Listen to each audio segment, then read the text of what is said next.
ಜೈ ಜಿನೇಂದ್ರ. ಜ್ವಾಲಾಮಾಲಾ .ನ್ಯೂಸ್ಗೆ ಸ್ವಾಗತ. ಹುಣಸೂರು ತಾಲೂಕಿನ ದಿಗಂಬರ ಜೈನ ಅತಿಶಯ ಕ್ಷೇತ್ರ ಶ್ರೀ ಗೊಮ್ಮಟಗಿರಿಯಲ್ಲಿ ಶ್ರೀ ಗೊಮ್ಮಟೇಶ್ವರ ಸ್ವಾಮಿಗೆ 67ನೇ ಮಹಾಮಸ್ತಕಾಭಿಷೇಕ ಪೂಜಾ ಮಹೋತ್ಸವ ದಿನಾಂಕ 27/11/2016 ಭಾನುವಾರ ನಡೆಯಿತು.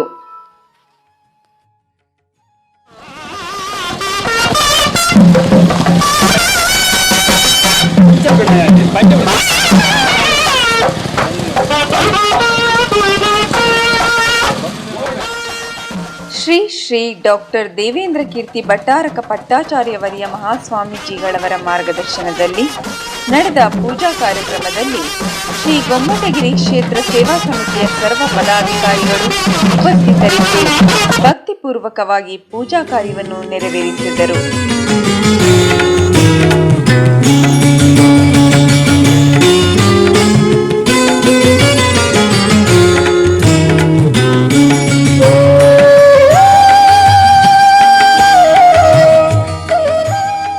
ಭಟ್ಟಾರಕ ಮಹಾಸ್ವಾಮಿಗಳು ಪೂಜಾ ಕಾರ್ಯಕ್ಕೆ ಚಾಲನೆ ನೀಡಿದರು.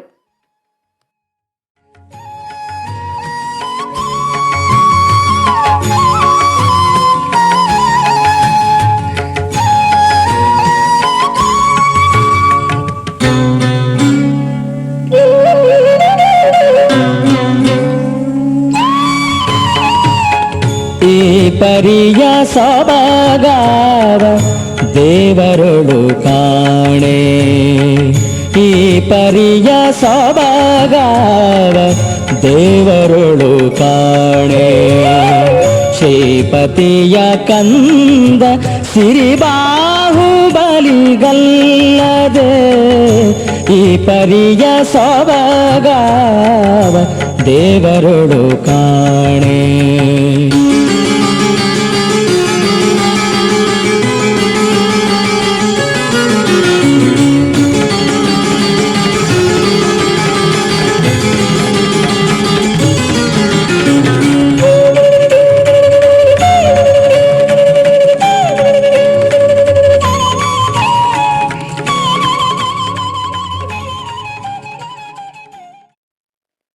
ನಂತರ ಮೈಸೂರಿನ ಸುತ್ತಮುತ್ತಲಿನ ಹಾಗೂ ವಿವಿಧೆಡೆಯಿಂದ ಬಂದ ಶ್ರಾವಕ ಶ್ರಾವಕಿಯರು ಸ್ವಾಮಿಗೆ ಅಭಿಷೇಕ ಮಾಡಿ ಪುನೀತರಾದರು.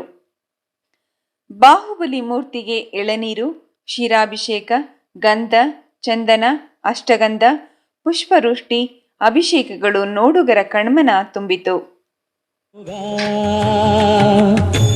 ಇವ ಗುಣದಲ್ಲಿ ನೋಡೆ ಭುವಿಯ ತೊರೆದಿಹನಯ್ಯ, ಇವ ಗುಣದಲ್ಲಿ ನೋಡೆ ಭುವಿಯ ತೊರೆದಿಹನಯ್ಯ. ಅವಸರೀತನಿಗೆ ಶ್ರೀ ಬಾಹುಬಲಿಗೆ ಈ ಪರಿಯ ಸೊಬಗಾವ ದೇವರೊಳು ಕಾಣೆ. ಶ್ರೀಪತಿಯ ಕಂದ ಸಿರಿಬಾಹುಬಲಿಗಲ್ಲದೆ ಈ ಪರಿಯ ಸೊಬಗಾವ ದೇವರೊಳು ಕಾಣೆ.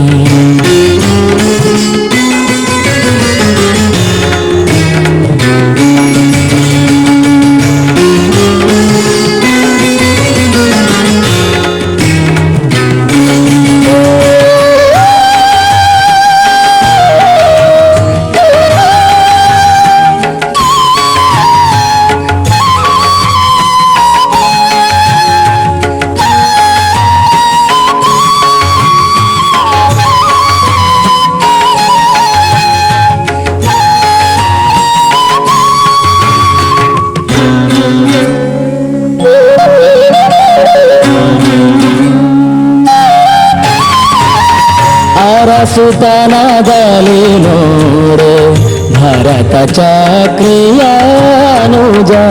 ಗುರುತನದಲ್ಲಿ ನೋಡೆ ಗುರುದೇವ ಸುತನು, ಹಿರಿಯತನದಲ್ಲಿ ನೋಡೆ ಸುರರಾಜ ಪೂಜಿತನು, ಹಿರಿಯತನದಲ್ಲಿ ನೋಡೆ ಸುರರಾಜ ಪೂಜಿತನು, ಮೆರವ ಬೈಗಳ ಪುರದೆ ಶ್ರೀ ಬಾಹುಬಲಿಯು ಈ ಪರಿಯ ಸೊಬಗಾವ ದೇವರೊಳು ಕಾಣೆ ಶ್ರೀಪತಿಯ ಕಂದ ಶ್ರೀ ಬಾಹುಬಲಿಗಲ್ಲದೆ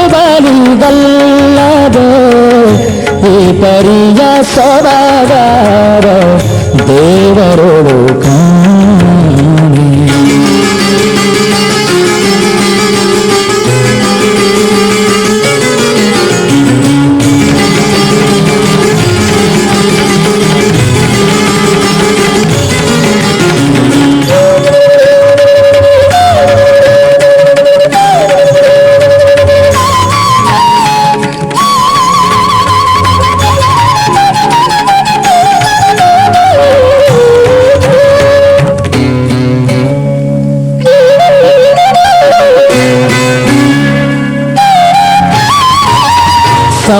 ಸೌಂದರ್ಯದಲ್ಲಿ ನೋಡೆ ಚೆಲುವರೊಳು ಚೆಲುವ. ಶ್ರೀ ದೇವೇಂದ್ರ ಕೀರ್ತಿ ಭಟ್ಟಾರಕರು ಜ್ವಾಲಾಮಾಲಾ.ನ್ಯೂಸ್ಗೆ ಮಾತನಾಡಿ, ಇವತ್ತಿನ ದಿವಸ ಗೊಮ್ಮಟಗಿರಿ ಬಾಹುಬಲಿ ಭಗವಂತನಿಗೆ ಮಹಾಮಸ್ತಕಾಭಿಷೇಕ ಕಾರ್ಯಕ್ರಮ ಜರುಗಿದೆ. ಕರ್ನಾಟಕ ಹಾಗೂ ದೇಶದ ಬೇರೆ ಬೇರೆ ಭಾಗಗಳಲ್ಲಿ ಬಾಹುಬಲಿಯ ಮೂರ್ತಿಗಳನ್ನು ಕಾಣಲಿಕ್ಕೆ ಸಿಗುತ್ತೆ. ಬೇರೆ ಬೇರೆ ಪ್ರದೇಶಗಳಲ್ಲಿ ಬೇರೆ ಬೇರೆ ಕ್ಷೇತ್ರಗಳಲ್ಲಿ ನಿರ್ದಿಷ್ಟ ಸಮಯದಲ್ಲಿ 12 ವರ್ಷ 6 ವರ್ಷಗಳಿಗೆ ಅಭಿಷೇಕಗಳಾಗುವಂಥ ಒಂದು ಪರಂಪರೆ ಇದ್ದು, ಗೊಮ್ಮಟಗಿರಿಯ ಈ ಮೈಸೂರು ಪ್ರಾಂತದ ಬಾಹುಬಲಿಗೆ ಪ್ರತಿ ವರ್ಷ ಭಕ್ತಾದಿಗಳು ಸೇರಿ ಮಹಾಮಸ್ತಕಾಭಿಷೇಕ ಮಾಡುವಂಥ ಒಂದು ಪರಂಪರೆ ಸುಮಾರು 67 ವರ್ಷಗಳಿಂದ ನಡೆದು ಬಂದಿದೆ. ಇಲ್ಲಿ ಗೊಮ್ಮಟಗಿರಿ ಸೇವಾ ಸಮಿತಿಯವರು ವರ್ಷ ಈ ಬಾಹುಬಲಿ ಅಭಿಷೇಕವನ್ನು ಮಾಡಿಸಿ ಬರುವಂಥ ಎಲ್ಲ ಭಕ್ತಾದಿಗಳಿಗೆ ಆ ಒಂದು ಅವಕಾಶವನ್ನು ಮಾಡಿಕೊಟ್ಟಿದ್ದಾರೆ. ಬಾಹುಬಲಿ ತನ್ನ ತ್ಯಾಗ ಮತ್ತು ಉದಾತ್ತ ಸಂದೇಶಗಳಿಗೆ ಆದರ್ಶವಾದಂಥ ವ್ಯಕ್ತಿತ್ವ. ಭರತನಿಂದ ಸಾಮ್ರಾಜ್ಯವನ್ನು ಗೆದ್ದು ತನ್ನ ರಾಜಧರ್ಮವನ್ನು ನಿಭಾಯಿಸುವ ಮೂಲಕ ಉತ್ತಮವಾದಂಥ ಸಂಸ್ಕಾರವಂತರು ಹಿರಿಯರಿಗೆ ಗೌರವವನ್ನು ಕೊಡಬೇಕು ಅನ್ನೋ ದೃಷ್ಟಿಯಲ್ಲಿ ತಾನು ಗೆದ್ದ ಸಾಮ್ರಾಜ್ಯವನ್ನು ಪುನಃ ಭರತನಿಗೆ ಮರುಕಳಿಸಿ ತನ್ನ ಅಣ್ಣನಿಗೆ ಅವಮಾನವನ್ನು ಮಾಡಿದ ಒಂದು ಪ್ರಾಯಶ್ಚಿತ್ತವಾಗಿ ತನ್ನ ಸನ್ಯಾಸ ಧರ್ಮವನ್ನು ಸ್ವೀಕರಿಸಿ ಈ ಒಂದು ಉದಾತ್ತವನ್ನು ಸಂದೇಶವನ್ನು ಕೊಟ್ಟಿದ್ದಾನೆ. ಗುರು ಹಿರಿಯರಿಗೆ ಸಮಾಜದಲ್ಲಿ ಗೌರವವನ್ನು ಕೊಡಬೇಕು, ಹಾಗೆ ತ್ಯಾಗದ ಭಾವನೆಯನ್ನು ಬೆಳೆಸ್ಕೊಳ್ಬೇಕು ಅನ್ನುವಂಥದ್ದು ಬಾಹುಬಲಿಯ ವ್ಯಕ್ತಿತ್ವ ಆಗಿತ್ತು. ಆ ನಿಟ್ಟಿನಲ್ಲೇ ರಾಜಧರ್ಮಗಳೆಲ್ಲವೂ ಸಹ ಬಾಹುಬಲಿ ಮೂರ್ತಿಗಳನ್ನು ತಾವಿರುವಂಥ ಪ್ರದೇಶಗಳಲ್ಲಿ ಸ್ಥಾಪಿಸಿ ಆ ಸಂದೇಶವನ್ನು ಸಾರಿಸಲಿಕ್ಕೆ ಕಾರಣಕರ್ತರಾಗಿದ್ದರು. ಆ ನಿಟ್ಟಿನಲ್ಲಿ ಇಲ್ಲಿರುವಂಥ ಯಾವ ಬಾಹುಬಲಿ ಇದೆ, ಇದು ಸುಮಾರು ಶತಮಾನಗಳ ಇತಿಹಾಸ ಇರುವಂಥ ಬಾಹುಬಲಿ ಮೂರ್ತಿ. ಆ ಒಂದು ಮೈಸೂರು ಪ್ರಾಂತ್ಯದ ಅರಸರುಗಳು ಇದನ್ನು ಸ್ಥಾಪನೆ ಮಾಡಿ ಹೋಗಿದ್ದಾರೆ. ಇತಿಹಾಸದ ಪುಟಗಳೇ ಓದಿಹೋಗಿದ್ದನ್ನು 67-68 ವರ್ಷಗಳ ಹಿಂದೆ ಮೈಸೂರಿನ ಶ್ರಾವಕ ಬಂಧುಗಳು ಅದನ್ನು ಪುನಃ ಜನರಿಗೆ ದರ್ಶನ ಭಾಗ್ಯವನ್ನು ಮಾಡಿಸಿ ಇವತ್ತಿನವರೆಗೂ ಸಹ ಜೀರ್ಣೋದ್ಧಾರ ಕಾರ್ಯಗಳು ಮತ್ತು ಅಭಿವೃದ್ಧಿ ಕಾರ್ಯಗಳನ್ನು ಮಾಡಿಸಿಕೊಂಡು ಇವತ್ತು ಮಹಾಮಸ್ತಕಾಭಿಷೇಕ ಮಾಡುವಂಥ ವ್ಯವಸ್ಥೆಯನ್ನು ಮಾಡಿದ್ದಾರೆ.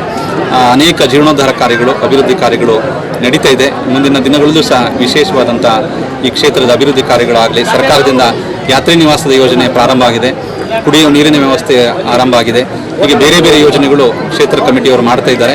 ಆ ಎಲ್ಲ ಕೆಲಸ ಕಾರ್ಯಗಳಿಗೂ ಧರ್ಮ ಬಂಧುಗಳ ಸಹಕಾರ ಮತ್ತು ಸಹಯೋಗ ಇರಲಿ ಅಂತೇಳಿ ಮಾತುಗಳಿಗೆ ಶುಭಾಶಯನ್ನ ಹೇಳ್ತೇವೆ. ಪರಿಯ ಸೊಬಗಾವ ದೇವರೊಳು ಕಾಣೆ